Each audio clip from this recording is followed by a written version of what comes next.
Hey guys, this is not a Friday video. I just kind of wanted to do a quick recap of the Miss Universe 2019 pageant last night.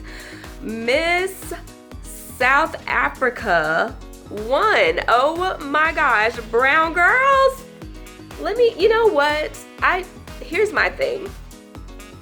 I just feel like it's taken so long for brown girls to get the recognition in the pageants that they truly deserve. Because me growing up watching Miss Universe pageants over the years, there was maybe one. The one I remember the most would be Miss Botswana, and I think that was in 1998. And it's just, once again, refreshing to see that the standard of beauty is changing. For people that have a problem with that, I don't know what to tell you. The universe is full of different colors. Not everybody looks the same, so beauty standards should not be considered just one look. It should be all colors, all sizes, and all races. That's what I took away from her winning that title. So, I just kind of wanted to do a recap of the pageant itself in total and just kind of talk about how I thought it went. The pageant itself this year, to me, was probably one of the hardest Miss Universes I've seen in a while. And I mean by competition. Because it truly wasn't about how pretty the girl was, or, you know, I always say this with pageants. Pretty girls come a dime a dozen, okay? There's pretty girls everywhere. No one cares, okay? I'm just gonna put that out there. No one cares. You can be as pretty as you want to be, but if there is zero personality there, then no one cares. You got to have some more to give to your audience. You have to absolutely be a role model of some sort. You have to be able to speak eloquently, because no matter what, if you win, you will be out talking all the time. And I noticed this pageant, there was a lot more talking. And I thought it was great that they did that. They didn't just promote them in swimsuit and evening gown and say that's it. We got to actually know about the girls. You got to know what their platforms are. We got to see their personality shine. Kudos to Miss Universe for doing that. Now, I'm not a negative person, okay? So I'm gonna do my best to not go there, okay? But we gotta talk about some of the things, some of the no-nos of the pageant. I don't quite understand the lights. At first I kept thinking maybe the camera angle is off and they're not trying to show the lights, those little lights that were sticking up like you're at Disneyland World of Color with the little water fountains. So I was kind of like, maybe the camera angle's off and they're not showing it right. But it took me all about an hour to realize that is the stage. Those lights sticking up like that was the stage. So I didn't too much care for that. I don't understand that. Steve Harvey. Steve's been doing this pageant for about 5 years. I think I don't know what's happened. He didn't do as good as he's done in the past. Some of the jokes kind of fell flat. I thought, thinking, hey, we're back in America. You know, the pageant's back in America. We're in Georgia. He's gonna kill it tonight. And it just, I don't know what was going on with some of the commentary on that, you know. And then people were talking about his suit.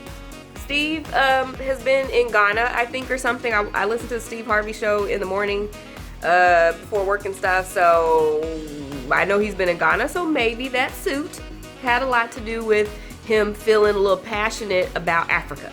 Now, once again, I am not a negative person. And I love Selena to y'all. I mean, if you look back on some of my videos and y'all know me, my style, everything, I have channeled Selena all the way. Since I was little, I've been channeling Selena.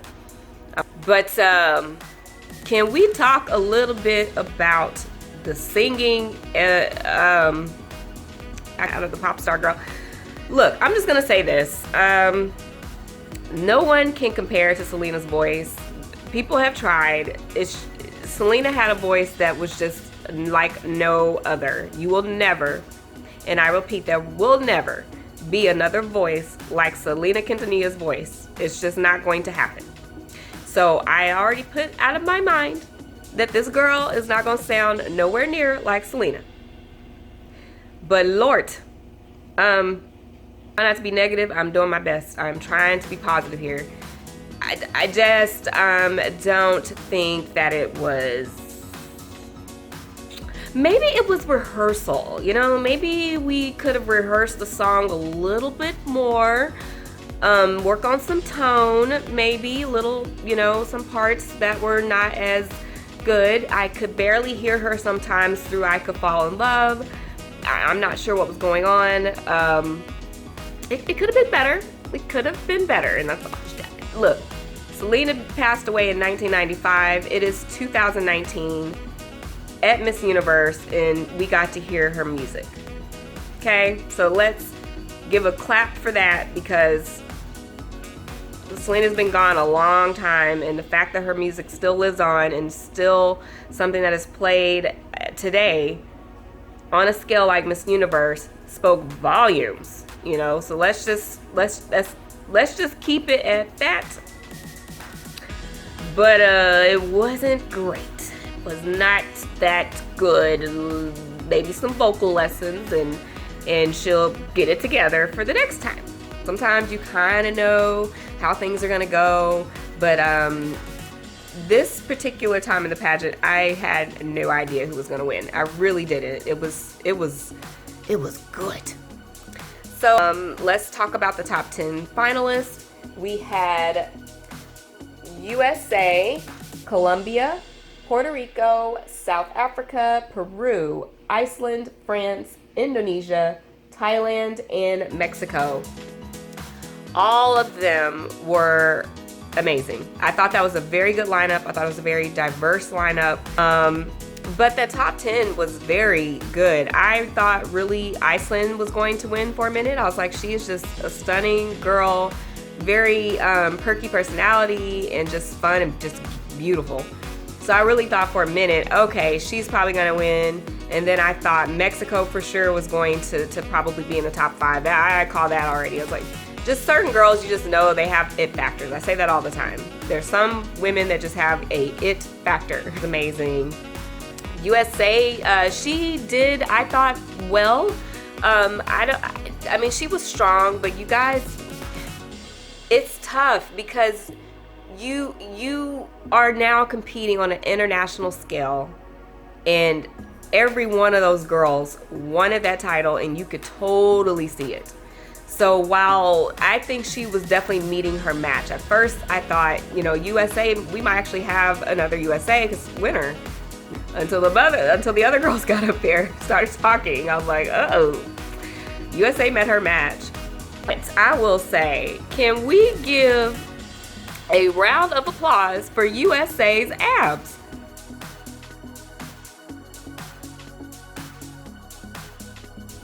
How in the world? Like, what? I was so motivated.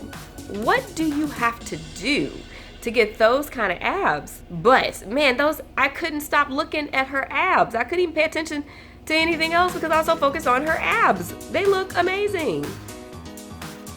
Top 5, I thought all the girls did an amazing job. I mean, like I said, we were able to know their personalities. We got to know what they wanted to do with the title. They all spoke very eloquently. The only people that stood out to me the most was Mexico and South Africa in the top 5 round.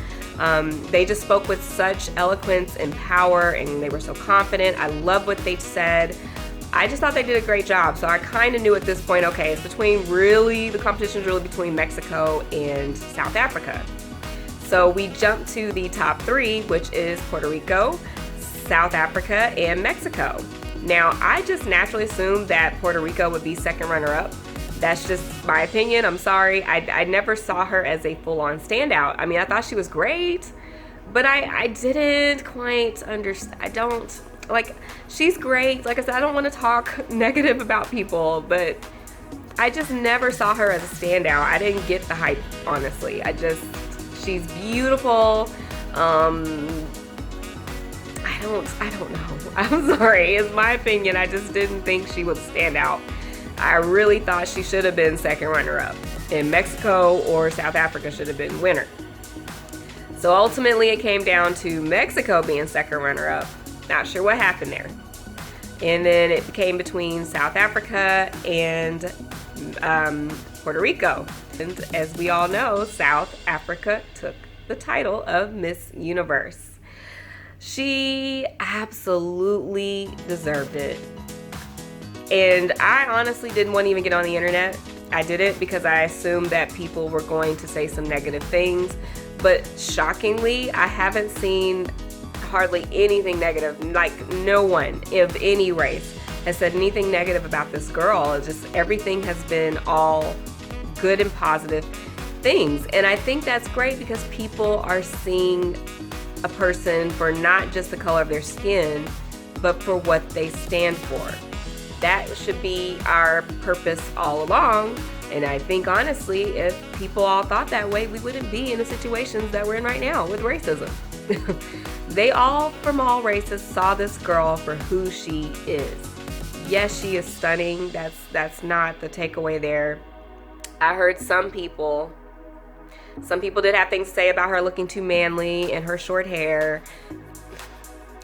I'm just gonna roll my eyes on that, and I'm not gonna say anything because I'm just not.